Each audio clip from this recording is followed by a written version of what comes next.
வணக்கம் தேசி விலாக் தமிழ். இன்றைக்கி நம்முடைய சேனலில் ரவா லட்டு எப்படி செய்யறதுன்னு சொல்லி பார்க்கலாம். பண்டிகை காலத்தில் ரொம்ப நம்ம அவசரமான இந்த பிஸியான டைமில் ரொம்ப ஈஸியாக செய்யக்கூடிய இந்த டேஸ்டியான இந்த லட்டு ரவா லட்டு எப்படி செய்யறதுன்னு சொல்லி பார்க்கலாம். அதுக்கு ஃபஸ்ட்டு 2 ஸ்பூன் அளவுக்கு நெய் போட்டுக்கலாம். நெய்யிலே நமக்கு தேவையான முந்திரி திராட்சை எவ்வளோ நாள் சேர்த்துக்கலாம். இந்த நெய்யிலே நல்லா வறுத்து தனியாக எடுத்து வச்சுக்கலாம். இப்போ இதே நெய்யில் 1 கப் அளவுக்கு ரவை, நெய்யிலே நல்லா வாசனை வர அளவுக்கு மிதமான தீயில் நல்லா வறுத்துக்கலாம்.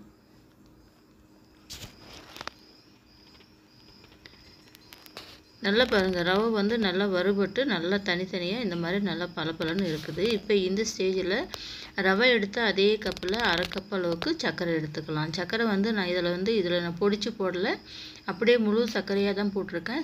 இப்போ இந்த சர்க்கரை போடுறப்ப நம்ம சிம்மில் வச்சுட்டு நல்லா ரவையும் சர்க்கரையும் ஒன்றா கலந்து வர அளவுக்கு நல்லா கலந்து விட்டுக்கலாம். இதிலே இப்போ வறுத்து வச்சுருக்கிற முந்திரி திராட்சை இதிலேயே சேர்த்துக்கலாம். இப்போ நான் 1 டம்ளர் பாலை நல்லா கொதிக்கணும். அந்த ஸ்டேஜில் நல்லா கொதித்த பாலை இதிலேயே கொஞ்சம் கொஞ்சமாக விட்டுக்கலாம். நான் இப்போ ஒரு 1/2 டம்ளர் அளவுக்கு பால் விட்டு எல்லாம் ஒன்றா நல்லா கலந்துட்டு இருக்கேன். இந்த மாதிரி சூடான ரவையில் நல்லா நம்ம பால் விட்டு நல்லா கலக்கிறப்ப அந்த சர்க்கரை எல்லாம் நல்லா கரைஞ்சிரும். சர்க்கரை நல்லா முழுசாகவே கரைஞ்சிரும். இப்போ இந்த ஸ்டவ் ஆஃப் பண்ணிவிட்டு அப்படியே நல்லா கைவிடாமல் நல்லா கிளறி விட்டுக்கலாம். ஒரு 4 ஏலக்காவை தட்டி இதிலேயே சேர்த்துக்கலாம். இந்த மாதிரி நல்லா கிளறப்ப சர்க்கரை முழுசாக கரைஞ்சிரும். அப்படியே கிண்டி விட்டுட்டு கொஞ்சம் ஆறட்டும்.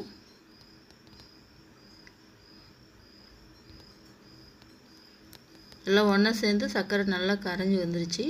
இப்போ உருண்டை பிடிக்கிற பக்குவத்தில்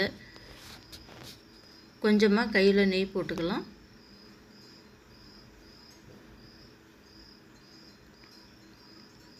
நம்ம இதில் சர்க்கரை நம்ம மிக்சியில் போட்டு அடிக்கவும் தேவையில்லை. ரொம்ப சிம்பிளாக ஈஸியாக ரவை மட்டும் வீட்டில் இருந்தால் போதும். ரொம்ப டேஸ்டியான இந்த ரவா லட்டு நம்ம செஞ்சிடலாம். கொஞ்சமாக நெய் போட்டுக்கலாம், நெய் இல்லைனா எண்ணெய் போட்டுக்கலாம். இப்போ கை பொறுக்கிற சூடு அளவுக்கு இருக்கிறப்ப கொஞ்சம் கொஞ்சமாக எடுத்து நமக்கு தேவையான சைஸில் நம்ம இந்த லட்டு பிடிச்சிக்கலாம். அவ்வளோதான், ரொம்ப டேஸ்டியான ரவா லட்டு ரெடி ஆயிடுச்சு. இந்த ரெசிபி உங்களுக்கு பிடிச்சிருந்தா என்னோடய சேனலுக்கு லைக் பண்ணுங்கள், ஷேர் பண்ணுங்கள். தேசி விலாக் தமிழுக்கு சப்ஸ்கிரைப் பண்ணுங்கள். மீண்டும் அடுத்து ஒரு நல்ல வீடியோவில் சந்திக்கலாம். நன்றி, வணக்கம்.